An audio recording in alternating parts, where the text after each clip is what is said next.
Friday. I'm Derrick Day, and my man next to me is I'm Aaron Tomlinson. Good to be here as always. man. I'm excited. Always good to see your smiling face, and I love that shirt, Sure. man. I didn't Yeah, get the hot shirt memo. my, my kids say it's the most boomer thing ever. So No, man, that shirt is all right with me, man. yeah, feeling in a relaxed mood tonight, or this evening. Nice, What you nice. got? What you got in the glass? Well, I have, we've done these before, but the Mm, Martini Mary, right? So I've mm. got my two blue cheese olives, Aaron, in deference to you, man. I got my blue cheese olives, and I have my shaken, not stirred martini, right? Yeah, yeah. And then, so I'm gonna go ahead and pour my alcohol in here, and then the secret sauce, right? Looks like V8 spicy Ah, hot, but but I like clamato. But yeah, what I don't like about clamato is the high fructose corn syrup that goes into it, right? right. So what I did is I got me a big bottle of V8. I got some clam broth. I got enough herbs and spices in here to make Colonel Sanders blush. Wow. Lemon juice, lime juice, garlic, onion. What else do I have in here? Oh, Worcestershire sauce. Yes, Yeah. absolute So must. so I have my own bespoke Bloody Dude, Mary mix, which I'm going to add to my alcohol content and my olives. that sounds amazing. Yep. And there you go. The Right only thing on. it's missing is a celery stick. I just thought about that. Yeah, and a piece of Celery bacon. stick would set it off. So how about you? What do you have in the glass? Okay, so long story short, I was in the mood for like a gin drink tonight, right? So I went to the liquor store that's closest to my house, and all they had was the big bottles of Sapphire. And I Mm. didn't want to get a big bottle like that. So that threw me off, but I found this grapefruit infused vodka. So, yeah, still refreshing on a hot summer day. That's what you need, man. There's a little bit of refreshment after a hot day, and I'll tell you something, man. Like this has been a really interesting week, Hmm. and with that being said, I'm going to go ahead and kick it over to you to introduce the topic. Yeah, so I came up with this a couple nights ago. I've been following the Alex Jones defamation lawsuit that was filed by I don't know how many of the Sandy Hook parents were in that trial. If it was just one, I didn't follow it that closely. But what I did follow was the videos from the trial of Alex Jones making a complete and total fool and idiot of himself. I mean, for anybody that doesn't know, Alex Jones is the founder, voice, talking head of a organization called InfoWars. And he's Okay. probably he's definitely in the top 10, if not the top 5, if not the top 3 conspiracy theorist promoters out there. Most of your conspiracy theories at one point or another can, if not trace their origins back to, they can trace the megaphone back to Alex Jones. Alex Jones was very involved in planning and orchestrating the January 6th insurrection, and anti-vaxxer the works. And but one of his conspiracy theories was that the Sandy Hook school shooting was Mhm. orchestrated by the government as a plot to gain popular support for taking away people's guns and robbing them of their Second Amendment rights. So, anyway, you have these clips of Alex Jones getting caught in perjury. The lawyers ask him a question. Did you yesterday, like one of these, did you yesterday post a picture of the judge in this trial burning? And he says, he looks dumb. No, no, I never did that. And then they show the picture of what he just Mhm. posted yesterday, and they say, "Is that our judge?" And he, well, yeah, it is. And then the judge chastises him in another video clip for perjuring himself twice that day. and then explaining to him and lecturing him what the truth is. But the best one was his lawyers accidentally sent the plaintiff's lawyers copies of Alex Jones' texts for the last 2 years, which includes sensitive material about the January 6th thing with key people around Trump and all of that. And they accidentally sent these lawyers the entire digital file. And then the lawyers, the plaintiff's lawyers, inquired of Alex Jones' lawyers, is this privileged content or can we use it? And they didn't file to block it as privileged content. And so he gets exposed for being a liar right there on the stand. There on the stand. It looked like he shit his pants. It was beautiful. Yeah. And so the lawyers, the Sandy Hook lawyers, have turned over all that information to the January 6th committee in Congress. So it'll be interesting to see what, if anything, comes out of that. So whether he literally shit his pants or not, he figuratively shit his pants. But this is what was in the back of my mind. Even though this man is being made a complete fool of, I mean, this is better than any Perry Mason moment. This is better than any Law and Order thing. I mean, the only thing that would have made it better is if Alex Jones would have come out and just, you know, on the stand said, "You can't handle the truth." That's the only thing that would have made it any better than any movie I ever saw, right? And yet in the back of my mind, I'm thinking he's still going to have supporters. He's still going to have people that believe his bullshit. He's still going to have people that live their lives by what he says. And there's still going to be people out there saying that Sandy Hook was a conspiracy and not real.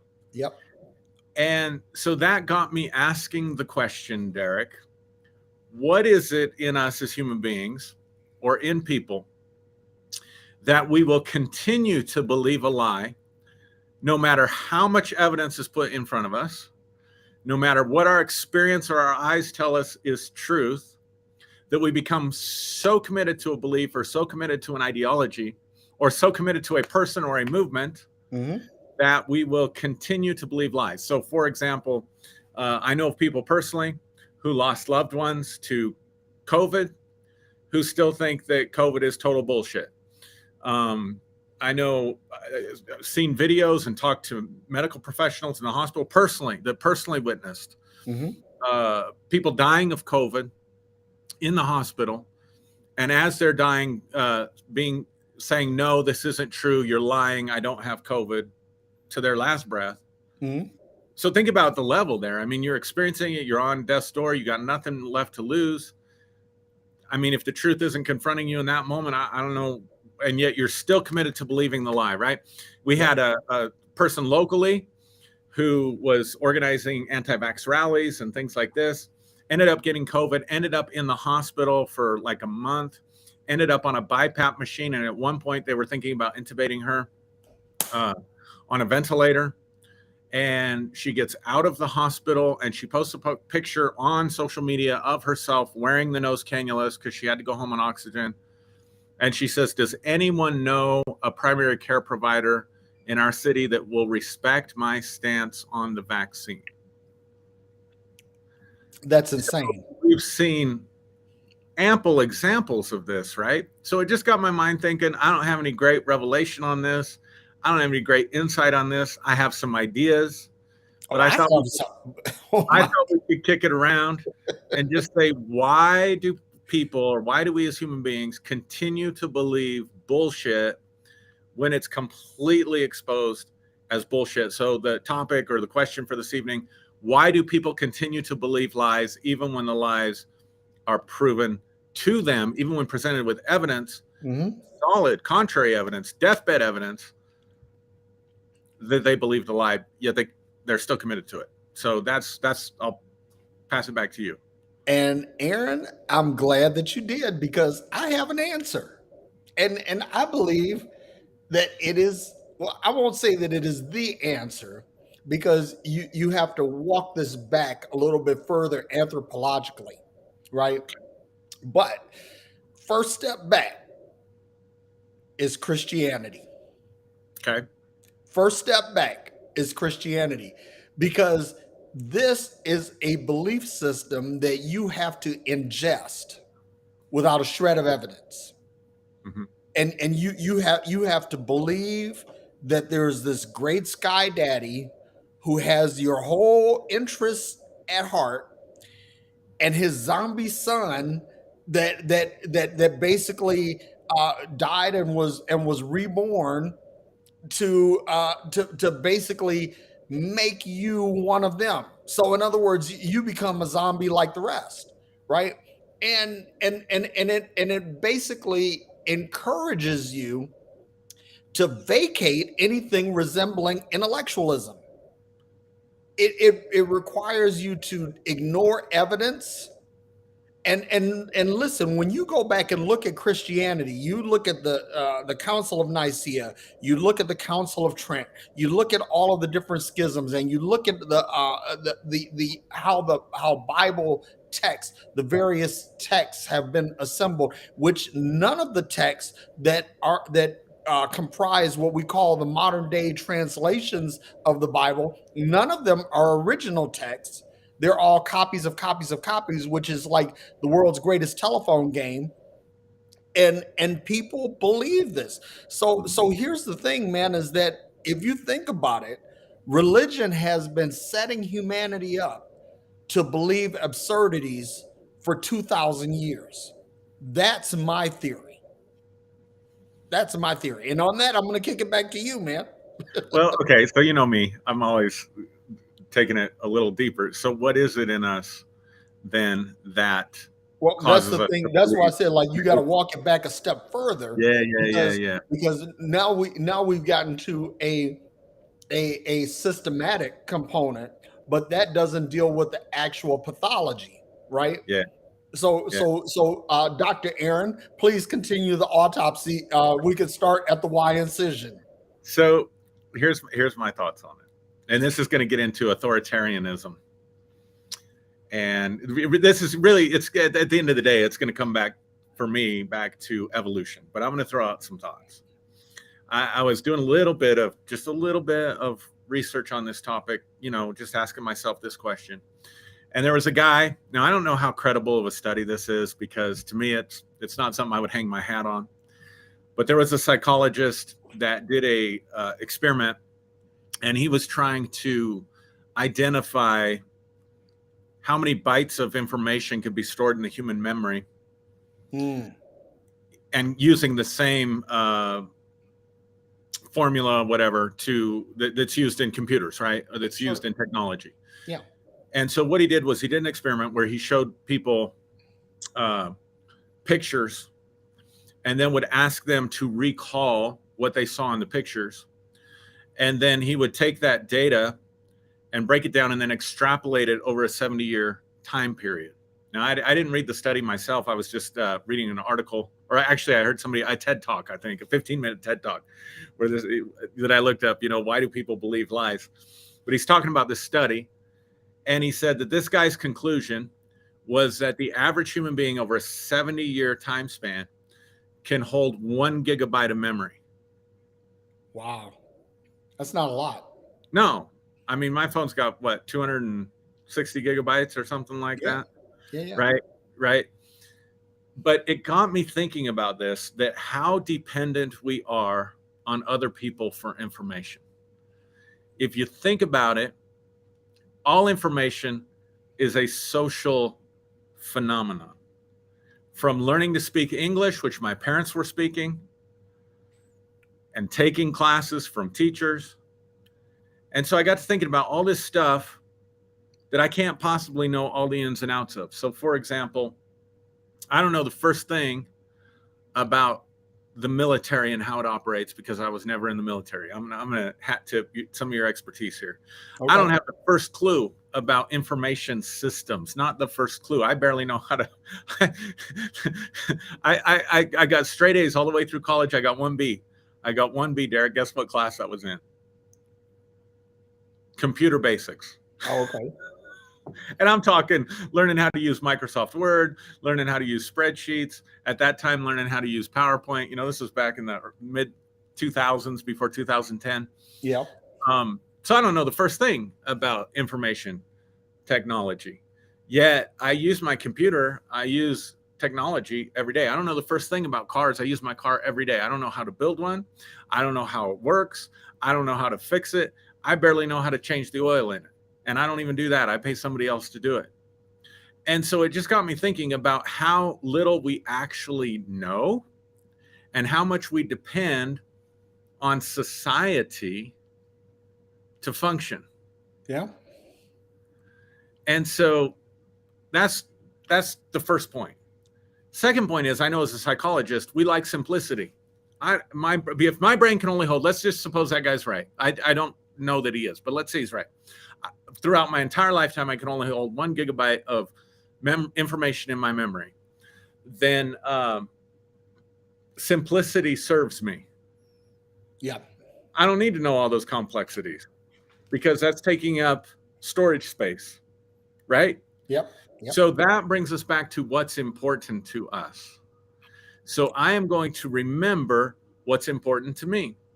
You're going to remember what's important to you. It serves you well to know IT stuff because that's your career. Yep. It served you well in the military to know how the military works because that was your career. Mm-hmm. Not my career. As long as I can navigate well enough to do what I need to do, I don't give a shit about all the ins and outs of the technology. It doesn't interest me. Cars, I'm content to get from point A to point B. like legit. Give me the best deal. Give me the most efficient thing that's going to cost me the least amount of money. But guess what?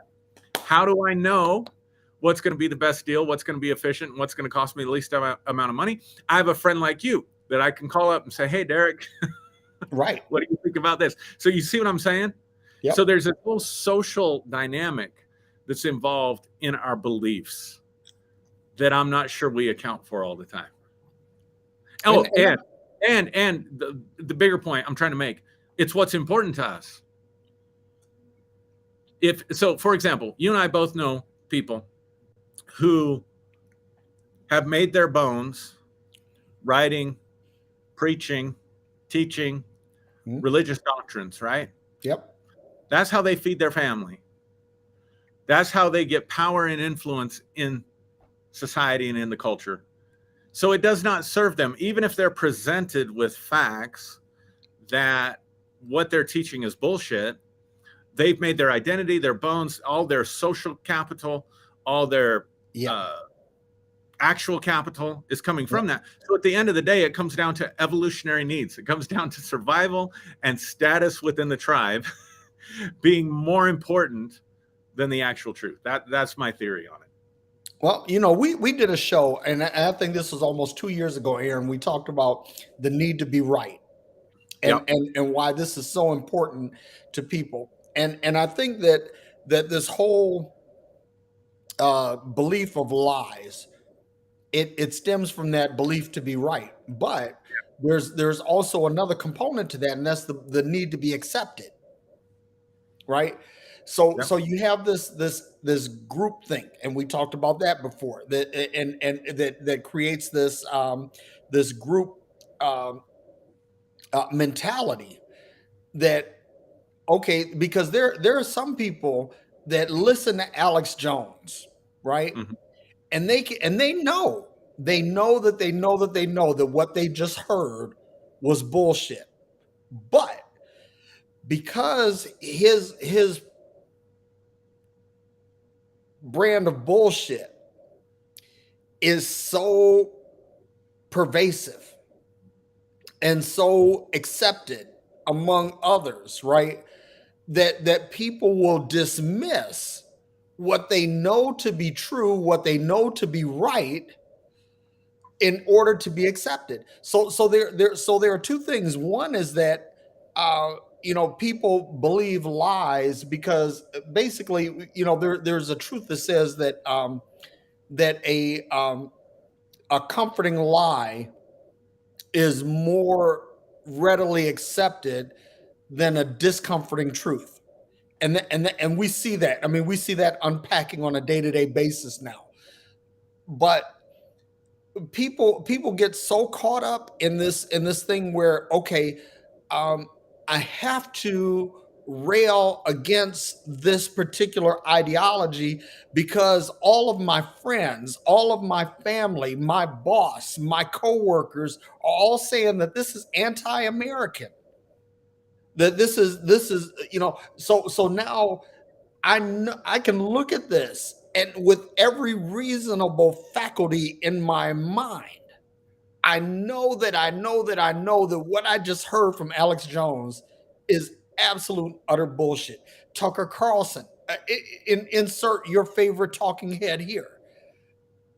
But I'm willing to ingest this for the mere point of being accepted. And I'm gonna tell you, man, this is something that's really crazy. But and hear me out. I believe that this is what's going to cause America as we know it to implode.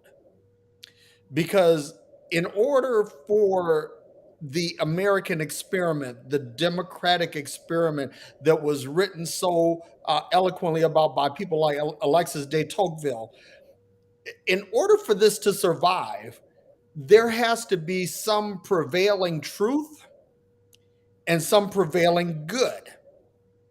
Now, once you abdicate both of those en masse, now there's nothing. There's basically the force, if you would say, like the nuclear force that holds all of this together, now begins to decay. And when that begins to decay, the surface begins to crumble. And when the surface begins to crumble, it begins to fall in on itself. And the weight of this whole thing is going to implode because there is no prevailing truth. People have absolutely committed. They have gone all in and doubled down on lies rather than accepting a truth that hey, there is something changing, there is change underfoot, there is something that's not going to be the same. And instead of accepting that truth, we're like, oh no, we gotta preserve this lie at all costs. Yeah. And that's really the challenge. And again, I know that you're talking about like root cause and what is the mental mechanics of this. And that's that I'm going to kick this back to you here.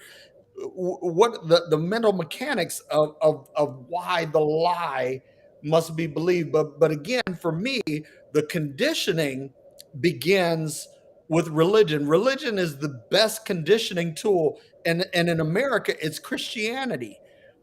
This whole belief that again that God created everything and then realize, oops, I fucked up. Let me send my son to fix everything. Which people say, well, that's not Plan B. It was Plan B. It was the plan all the time. Well, okay, if you're going to believe that. But then he comes in and ostensibly fixes things through his sacrifice and rebirth, right? But doesn't actually fix anything, right? But we have to believe. We have to hang on to this belief. And so and we have to believe this without any evidence, without any proof, without anything supporting it.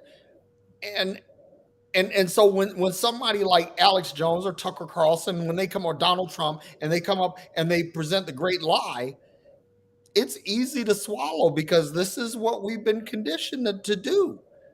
So Yeah. back to you, man. Yeah. So I'm sitting here asking myself, how much do power dynamics within a society come into play with all of this? Because Alex Jones is a grifter, no doubt.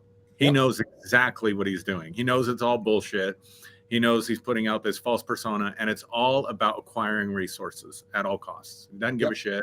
Doesn't care who he hurts. Doesn't care what lies he tells.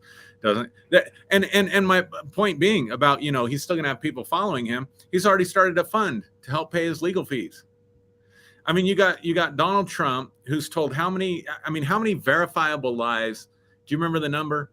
I think it's like 40,000. Yeah.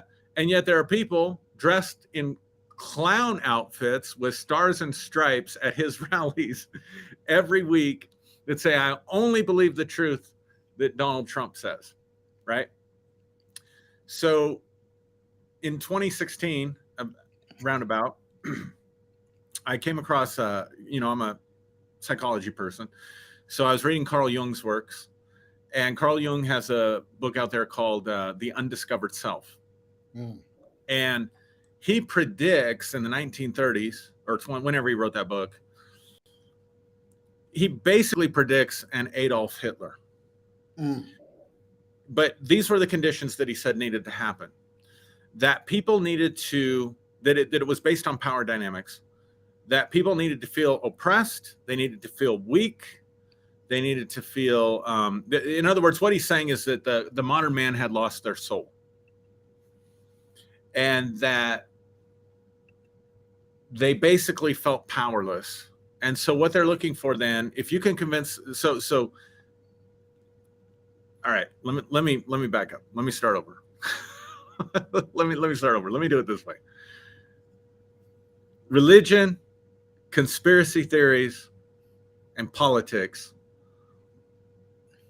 all have this one element in common. Religion does this. Religion convinces you that you need the medicine for the disease that it gave you. Right. So you're a sinner headed straight for hell. Yep. I am. How do I know I'm a sinner? Well, because the Bible says that if you have ever broken one of these commandments, you've ever lied, ever committed adultery, ever dishonored your parents, ever, coveted. Ray Comfort rundown. That's exactly what I was thinking. Ray Comfort, right? Oh my goodness, I've done all those things. And then Jesus takes it to the next level in the Sermon on the Mount. If you've ever gotten angry, if you've ever had a lustful thought, James, if you can keep the whole law, but you break it at one point, you're guilty of breaking the entire law.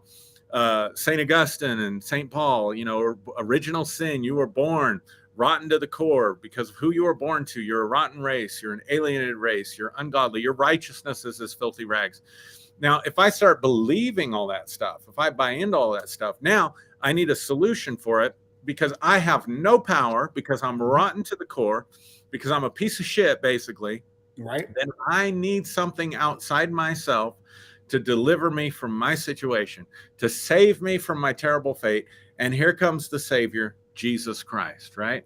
So it's a disempowering message followed by a solution or a medicine to the disease that they gave you. So they give you the disease and they give you the cure, and all of it's for influence, power, and profit. All of it's for influence, power, and profit. Somebody's profiting off of this. Yep. Somebody's gaining influence. Somebody's gaining power. Well, conspiracy theories operate the same way. But let's come to politics. Let's come to politics. So I feel like I don't have enough economic power because I'm on the lower totem, or maybe I'm not, but they could convince me. Or I feel like I have no economic power as a white person, right? And so Lyndon B. Johnson comes along and says, you can pick a white man's pockets as long as you convince him that he's better off than a person of color. Bingo. You see what I'm saying? Yep. And so the whole thing with Adolf Hitler and with Carl Jung, he's talking about when you have this deep sense of powerlessness inside you, you will look for an alpha leader. You will look for a savior. You'll look for somebody that can come and fix the problem that you're having, even if the problem's completely imaginary, right?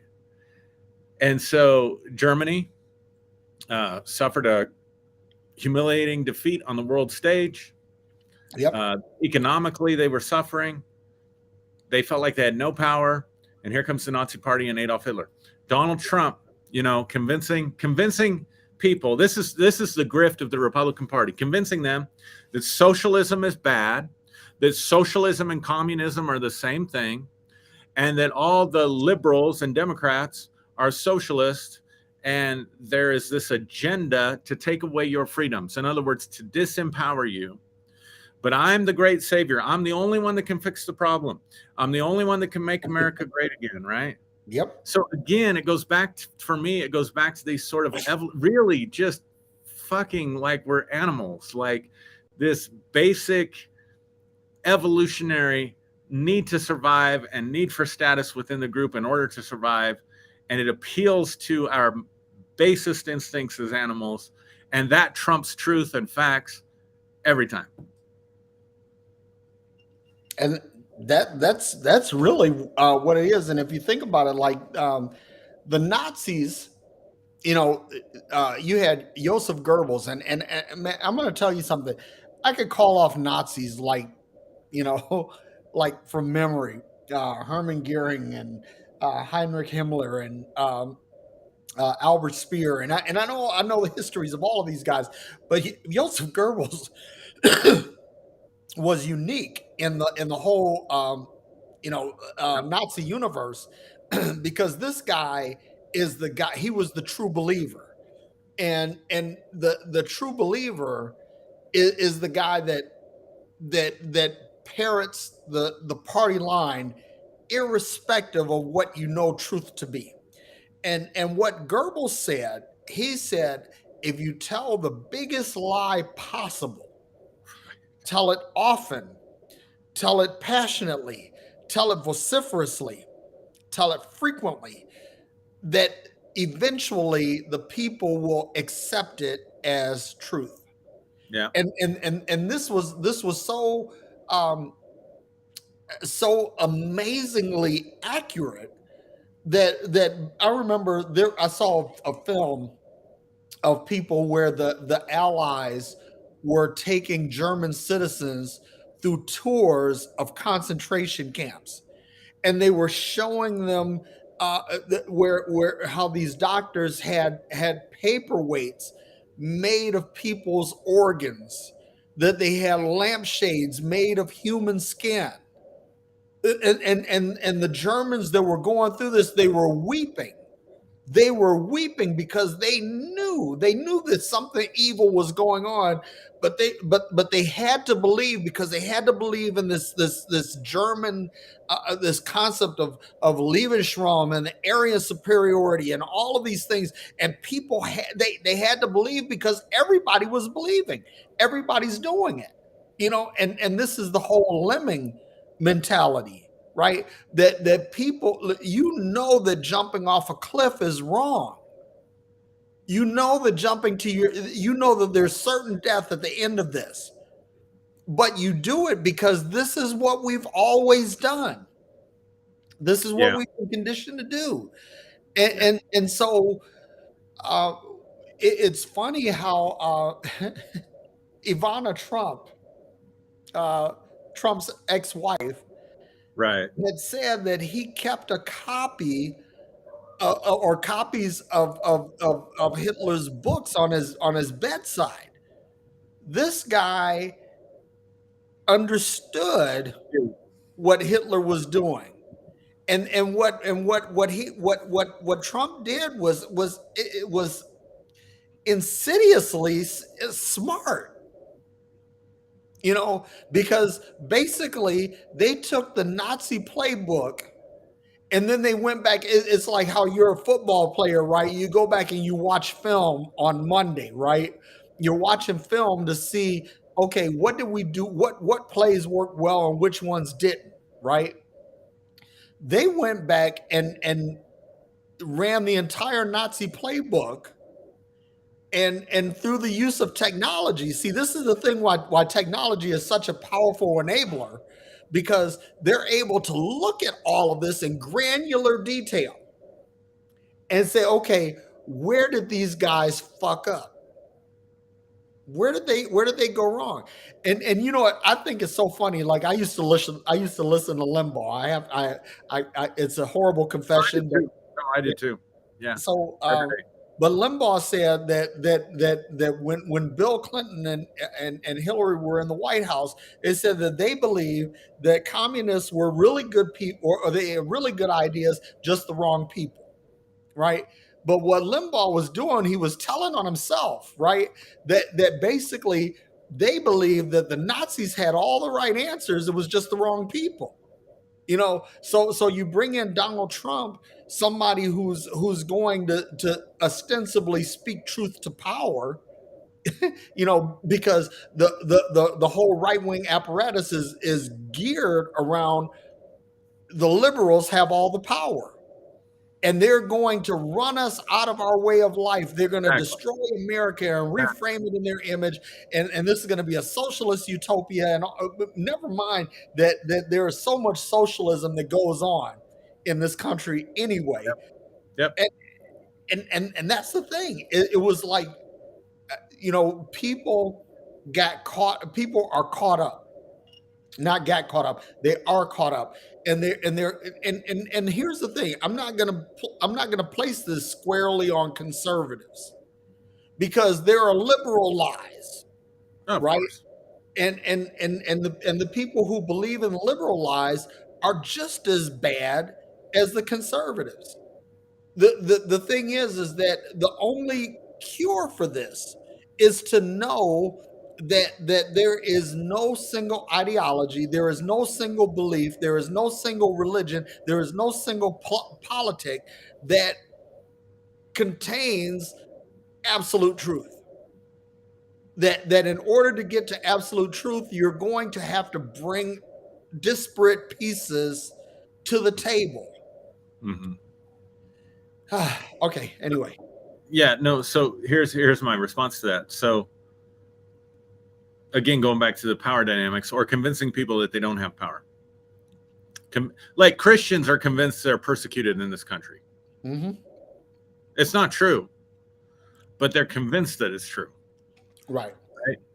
So that, without a doubt, Derrick, I'm 1,000% convinced that we are going in the wrong direction as a nation in terms of quality of life. The American dream is bullshit. Yep. I'm absolutely convinced of that. And here's why. Because a while back, I got one little area in my house. My parents lived with us, and they both passed away. And when they passed away, we got distributed different things, family heirlooms, that kind of stuff. We got one little area in our house that still has stuff that I haven't gone through. And I was going through it not too long ago. And when I was growing up, we lived on 40 acres. We had water rights. We had a well. We had, let's see, 1, 2, 3, 4, 5 bedrooms, 2 living rooms, Wow, dining room, pool table, satellite dish, horses, livestock, the whole shebang. And then we rented out the rest of the acreage for farmers to farm, right? Yep. So that's pretty well by today. I couldn't go out and buy that today. No way I could go out and buy that and duplicate that today. My mom was driving a Cadillac car, whatever the case may be. And I found the documents when my parents bought that property in 1971 when I was born. They bought that property with water rights. Now, water rights in Colorado are huge, millions today. They bought that property in 1971 for $28,500. Wow. Now I look at when I got started, teacher salary when I got started, because I thought about being a teacher. So I was looking at it. Starting teacher would make $25,000 a year in 1988, let's say, right? Yep. 1988, gas is less than $1. I don't know. Late 80s, early 90s, you could go to Taco Bell and eat, 29-cent tacos or 49-cent tacos, whatever it was. And when I moved out in 1994, I had a little house and I was paying $150 rent. Right? Yep. A starting teacher today makes $32,000 in the state of Colorado. That's the average starting wage for a teacher. Gas is $4 to $5 a gallon. It cost me $55 last time I took my family of 4 to McDonald's. And rent here for a studio apartment, I mean a piece of junk, shithole studio apartment, is going to run you $600 or $700 a month. 600 square foot house in our community will cost you $230,000. Wow. And teachers are still making $32,000 a year. So we're going in the wrong direction. Like, we cannot, unless you already built wealth and have financial empowerment that you can pass on to your next generation, they are not going to exceed you. And so if you look at the data, I'm going somewhere with all this. If you look at the data, this all changed in 1980 with trickle down economics and Ronald Reagan, who I consider the father of the current day conservative party and conservative politics, which was a total, you want to talk about conspiracy theories? Come on, man. He convinced the American people that if you give all the resources to the top, it will trickle down. Now, this is oversimplified. And you understand economics better than me, so you call me out if I'm full of shit. He convinced millions of Americans, if you don't tax the rich and you give all the resources to the top, it will trickle down to the guy at the bottom. And I believe that was an absolute deliberate grift. It was. It was orchestrated because look at history. Whenever has the person on the street, the person with the least amount of power, again, power dynamics within society, ever benefited because people at the top had all the resources? Right. Which is why Marxism exists, right? Yep. Exactly. So here's the grift. We can come along and blame your problems financially, not that you have many, but just the average American person who's a hard worker, who wants to provide for his family. Your problems, if you're white in America, your problems are not the last 40 years of economic principles that you voted for. Your problems are the Mexicans coming across the border. It's the people of color are taking your jobs, and they're gaining influence, and it's the liberals and the liberal policies. Dude, we're in worse shape. I mean, I wish Obama, and this is not a slam on Obama because he had his own things to deal with, but I wish the Affordable Care Act had fixed health care in this country. I've got worse insurance, way worse insurance today, and I'm paying more for it than I had in 1995 or 1996. Wow. But we can convince you it's the Mexican, it's the liberal, it's the lizard aliens. Yeah. Or watch this, the whole Sandy Hook thing. The government is coming to take away your weapons. They're trying to disempower you. Yep. So if I can convince you that you're being disempowered and I'm coming with information that's going to empower you, you'll believe the lie because of the power disparities in society. All right, I went on a monologue. No, that's all good stuff. And you know, the thing is that America knows that it has systemically disenfranchised people. It has a collective knowledge, a collective memory of that. And because of that, anything that begins to look like disenfranchisement for the ruling class, now it sounds the alarm. Even though it may not be like if it because see, here's the thing, that power sharing from a power dynamic standpoint, power sharing looks like power reduction to the people in power. And it's not a reduction in their power. It's not a dilution of their power. It's just simply saying that there are other people that need to be invited to the table, right? And that goes back to the whole, zero sum viewpoint of things, right? Because if you believe that the pie is finite, and that the mere fact that someone else gets a slice of pie means that you get less or you get none, that's the one of the biggest lies that's being told.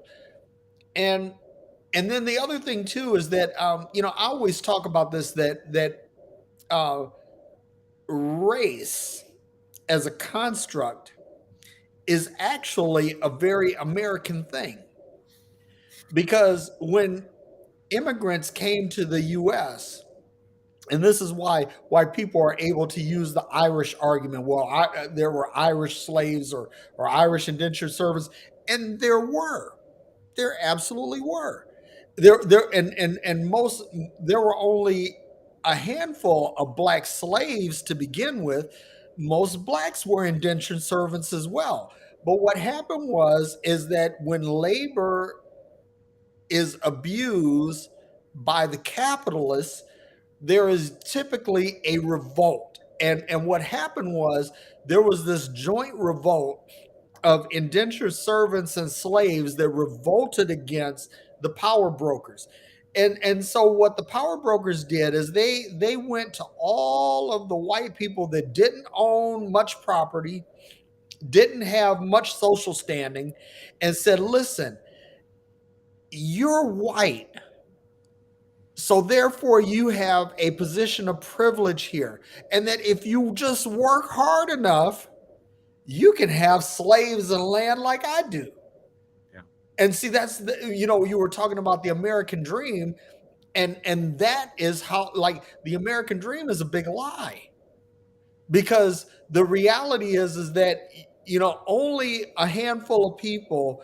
It's only when you come up with a truly unique idea, a paradigm shifting plan or product or service that comes along, that the wealthy people realize they have to separate themselves from some of their capital in order to receive the benefit of this, like Microsoft, like Apple, like Tesla, right? That this is the way that these people get money to do the things that they do, because they convince the wealthy that, hey, you need this just as much as the poor guy does. And the wealthy people see that, and then they see the investment opportunity in it, and then they invest. But the thing is that, you know to this day to this day white people in Appalachia are convinced that somehow they have a better chance at achieving the American dream than some black person in New York, simply because they're white. And this is the lie that they've been told. And and again, it's like, okay, what is the pathology of this? What is it that makes people believe a lie? I mean, especially in the face of overwhelming empirical evidence. I mean, this is the funny thing for me. Like, with I was involved in politics. I was really involved in Republican politics for most of my adult life, and I was involved in Christian theology for most of my adult life. And then there was this perfect storm of things that just said, okay, this is all a lie. This is all a lie. And I had, because somebody had presented me with the evidence, and I was able to say, okay, I'm able to escape the gravitational pull of all this bullshit, and begin to look at it from a higher level view and say, okay, I've seen under the kimono, I've seen it from a high level. I know that this is bullshit, and I'm trying to share this with other people. But the more you share, it's like people are thinking that you're the one that's crazy. And so I want you to talk about the psychology of that, from because you're a clinician. So there is a psychology to this, and a pathology corresponding to it. What is that? Honestly, don't know. Honestly, don't know. I mean, I do think it comes down to perceived threat. The truth is a perceived threat to my survival, social status, way of life, whatever the case may be. Because I know, I'm totally convinced that white America, and I don't understand racism. I don't get it. because it's so powerful and it's so strong, and it's in almost every white person that's watching this right now. And that's probably going to piss people off. Yeah. And when I'm talking about racism, I'm not talking about bigotry. I'm not talking about prejudice. I'm talking about not understanding the dynamics of systemic racism. The power There's a structures. system of racism set up. And so what you will defend, when I'm saying every white person in here has this, what you're defending is not a hatred towards a person of color. You probably have lots of people of color that are your friends. You probably have you voted for Obama twice. You know, I'm not talking about that. I'm talking about an innate need to protect a system that is set up to oppress people of color. So you're good until the system gets threatened, until we talk about police brutality against Black people, until a group like BLM shows up that this is their big one, you know, threatens the nuclear family in America. And, you know, sorry, but the nuclear family ain't all there ever was, you know. You're right. Read Sex at Dawn. I mean, Sex at Dawn is a great book because it explains the whole how monogamy and marriage and everything became a thing and how it wasn't a thing in the hunter-gatherer culture. Polygamy obviously was a thing in the Bible, you know, but because they challenge, they're not challenging, they're not saying we're going to come destroy the nuclear family. They're just saying there are many structures of family, and we need there's to a broader family dynamic. Yeah, we need to normalize the broader family dynamic in America and not hold up idolatrously the Happy Days or Leave It to Beaver, or you get what I'm saying? Yep. So as soon as that system is threatened, that's when the racism, the power of that rears its ugly head, and you begin to attack things like BLM, or you're going to begin to attack people like me and Derrick and other people that are trying to forecast a different vision of what democracy is really supposed to be. If democracy is democracy, then Ilhan Omar should have a seat at the table. AOC should have a seat at the table. Absolutely. More Muslims in this country, pagans should have a seat at the table. Satanists should have a seat at the table. Absolutely. But we're scared of that stuff. We don't want to threaten our white Christian way of life. And so again, for me, I think it comes back down to these sort of maintaining the power dynamics, that I'm good until you threaten my sense of power or something that I'm benefiting off of. Even if I don't know I'm benefiting off of it, it just makes it so much easier to believe those lies. And so that wait, let me say this, Derrick. Let me say this. Go ahead. I'm fully convinced that what we're seeing is white Christian America will embrace fascism, even Nazism, instead of democracy. That they're so committed to this power structure that was set up generations ago that they will choose fascism and dictatorship and bondage and even all full-on Nazism. That might be a little melodramatic, but definitely choose fascism. Definitely not melodramatic at all. At the expense of democracy, and say that fascism is the American way under a religious guise, that we are bringing the kingdom of heaven into the earth. So another diatribe. Sorry. No. I mean, that's all good stuff. And so the thing is that how do we break the lie or the need to cling to the lie? I don't know, like for me, and here's the thing, people think that I just kind of slid right into atheism, you know, on spirits and doctrines of demons. On a greasy surfboard, and that's not what happened. There was a lot of, you know, machination in my mind that had to take place, a lot that I had to process.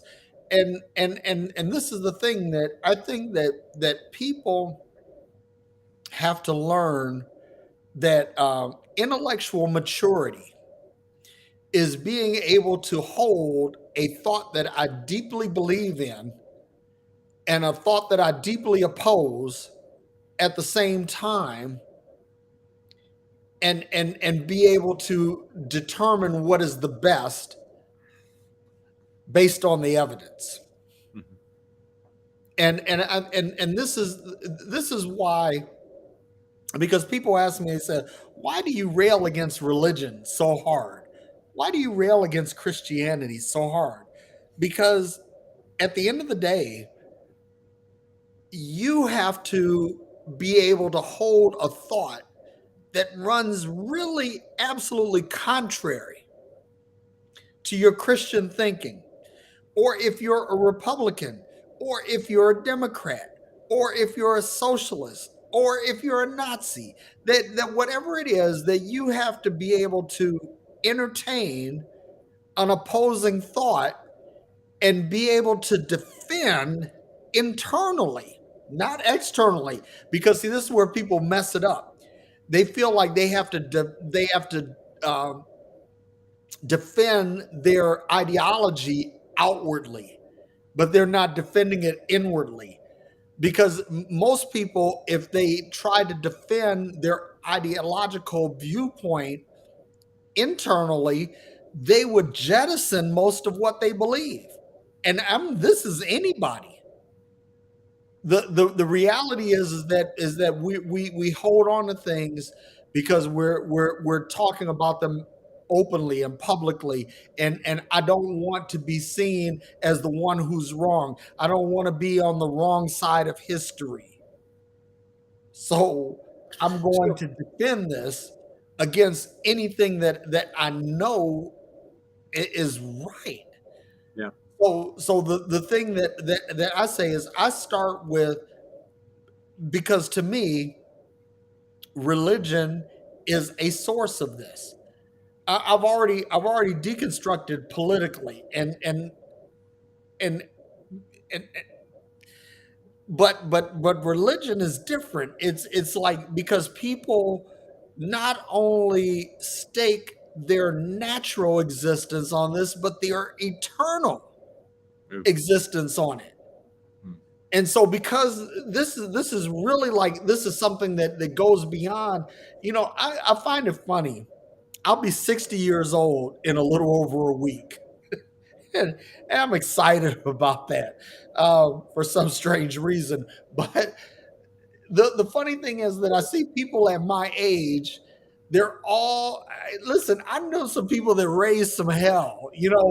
They, man, they fucked who they could fuck. They sucked every dick they could suck. That whatever it is, they did their thing, and now they've reached this 55 to 60-year-old point, and now they're hedging their bets by, putting their trust in Jesus. Mm. Okay, the thing is that basically, what you've done, but this is your way of hedging your bets. This is your way of trying to secure your eternal destiny, because you got a lot less runway ahead of you than you got behind you, right?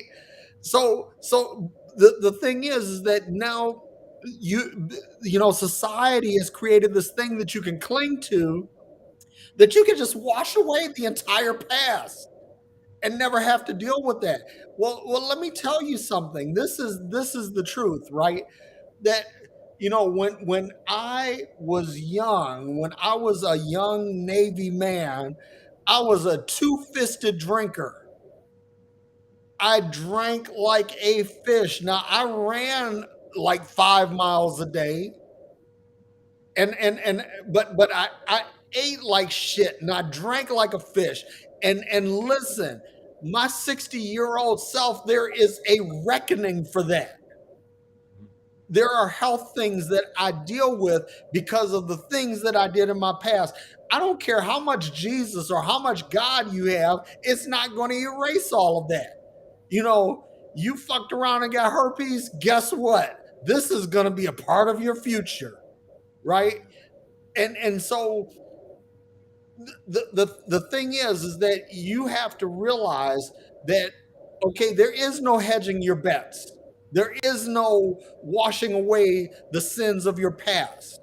There is none of that. that everything that you've done, for every action, there is an equal but opposite reaction. That for what you've done, there is a reckoning. You are going to have to deal with your past. And this America, there is a reckoning that is coming for its past. And this is the thing that people are really struggling with when it comes to truth in this country, is that you know that this country was founded on some really fucked up ideals, that it was founded on some really fucked up principles, and it did some fucked up things to a lot of people. And you think that just because we're all kumbaya today, that all of this is going to go? No, that's not what happens. And so when you either tell a lie or believe in a lie, that there is a reckoning coming for the lie. Because the thing is that truth is going to prevail in the end. And that's, I think that's kind of like where I'm stopping tonight. Right on. Shall we look at comments? Ben Urban says the Bible presents a world where rape victims continue to be punished beyond the violation they experience. The Bible presents a world where human trafficking is the spoils of war. The Bible presents many a scenario where people can be put to death for arbitrary transgressions. The Bible makes light of this, even treating it like it's fine and dandy. Wow. And brother, that ain't the truth. You know, and I like what he said at the end there. He said, "Fuck the Bible." Yeah, I was saving that for you. Yeah, because honestly, you know, we put our trust in this book that was not just delivered by God. This was the work of men, and with an agenda in mind. And you know, and to say that this is the inerrant, unfailing word of God, that's insane. I mean, and literally, that is literally insane. And um, hang on for a second. I'm trying to post the link here for people to join in. Let's jump in. Anybody that wants to join in, click the link, and you can join in on the party. You can share your thoughts or whatever it is. But let's see who else is in the comments here, because I saw some really good stuff. And Yeah, I can't see too many. I can see a bunch of bands. Taryn Jerome Harris said, "We keep freezing up." He said, "That ain't nothing but the devil." That's a good one. Yeah, Ben mentioned Joseph Mengele. Yeah, I forgot about the Doctor of Death. Mm. Jamel Broadnex is in the house. Hey. Let's see who else here. Sandra Whitley. Sandra, I gotta give you a shout out, because you post some really thoughtful stuff, She does. and I really appreciate it. But she says, instead of people need the Lord, it should be people need people. Yeah, You're I mean, right. that's at the end of the day, that's the truth. If we could just realize that and come together instead of acting like animals sometimes. Christo Amsterdam says, "I'm right there with you, with one of us." And yeah, Tender in a Heart says, "Wake up, people." You know, it's so funny. I posted something today that just I thought it really flew in the face of Christianity. I said, "The Lord is not my shepherd, for I'm not a sheep." Mm. You know, Mhm. this is what's funny. This is what's funny, is that people will say, "Well, the Lord is my shepherd; I shall not want." Right? And they go through the whole 23rd Psalm, and they really don't understand the 23rd Psalm from say an anthropological standpoint. But even still, it's like, people will say, "I'm a sheep. I'm one of Jesus's sheep." But if you and Aaron, I know you've experienced this. because you were a pastor and you've been around other pastors, and I know you've heard this saying: sheep are stupid. Yep. Sheep are stupid, and this is how pastors, what they've used to fleece the flock, right? Yep. Because sheep are stupid, and they'll actually. I've actually sat and I remember how I remember a very well known preacher, and I was not speaking at this event, but I was sitting in the pulpit. I was one of the guys in the pulpit, so I was a VIP. But this Right. guy was set up and talking about how sheep don't even know whether to eat grass or eat flowers that are poison. Sheep are stupid, and he basically preached a whole message on this. And the people were like, yeah, preacher, yeah, pastor, amen, amen, Yep. amen. And I'm like, and I'm thinking to myself, and this is my saved, sanctified, filled with the Holy Ghost self saying, y'all are some stupid people. Yeah, I know, man. I would always tell people, if you knew how your pastors talk about you when you aren't around, you'd quit following them. Yep. That And is a fact, the Jack. absolute truth, and I stand by that. And it always disgusted me, but yeah, I stand by that. And that's the truth. And that's a funny thing because um, I think that lies are appealing because it gives us the ability to say things about people that we ordinarily wouldn't say. Yeah. It gives us a license to think a certain way about people. It's just like, people talk about Obama and how he was bad for the country, but the Wall Street Journal said that in terms of economic policy, Barack Obama was more like Ronald Reagan than any other president. I believe that. I believe that just based on how the stock market did when he was president. Exactly. The thing is that Barack Obama was no flaming liberal. He No. was a centrist, and he was a slightly to the right centrist. Yeah, he supported marriage equality and a bunch of other things like that. But those were safe policies for him. Yeah. But when it came time for the hard issues, militarily, he was very much militarily strong. Dude, Lockheed Martin went from like $75 a share to like $350 a share under Obama's term. And there you have it. The biggest defense contractor there is. So I remember this. So this is why I think people believe lies, because they can't deal with complexity. Bottom line, they can't deal with complexity. I remember coming up to the 2020 election, and somebody in my community that I was talking to told me, I believe Donald Trump is going to win in a landslide. He's going to win a landslide, Aaron. And not only do I think he is the best president of my lifetime, I think he is the best president America has ever had. Wow. And here's how I came at that. I said, why do you think he's going to win in a landslide? Because I'm sitting here thinking, ain't looking too good for him. This was at the height of the pandemic and all that stuff. Yeah. He said, because the black vote is really going to turn out for him.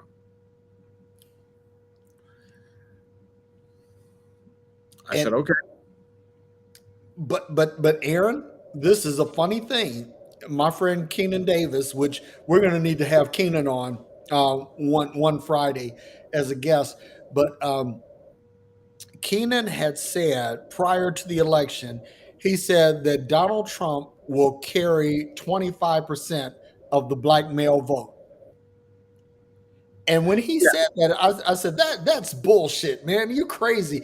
And Keenan is a very educated black man. He's a law professor, right? And so the actual number came out to be like almost 29%. Yeah. Yeah. Well, that aside, I asked this gentleman, I said, okay, you think he's so great? I said, what has he done for our country that has made him the best president we've ever had?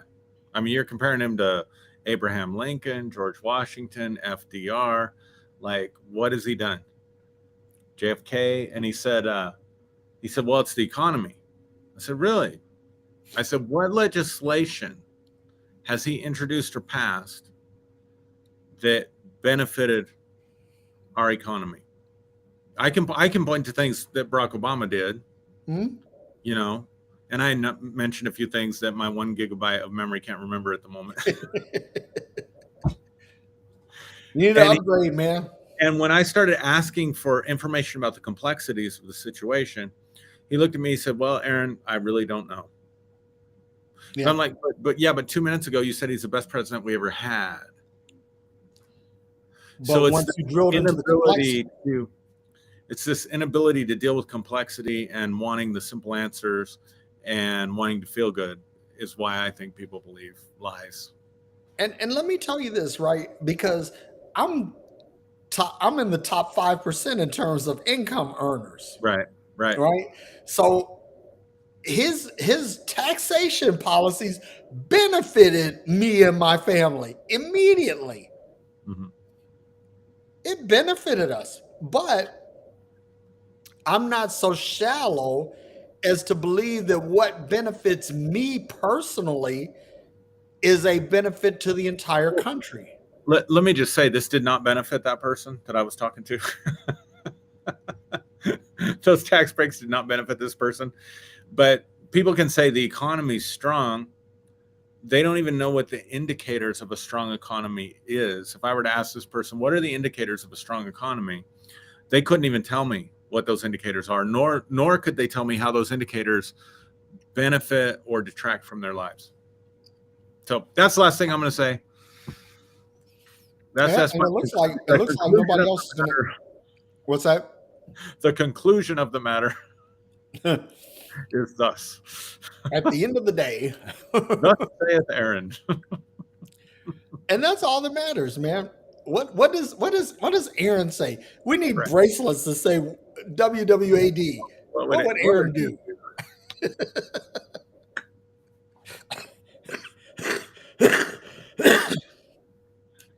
If we ever get a merch site, we need that.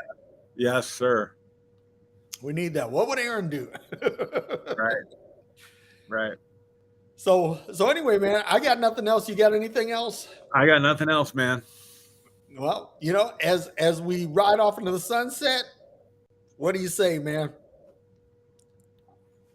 I love everybody out there. Thank you for tuning in. Derrick, I love you. You're my brother. Love you too, man. And then peace and bacon grease. Oh, yeah. I could get around that. Peace and bacon grease. All right. Catch y'all later.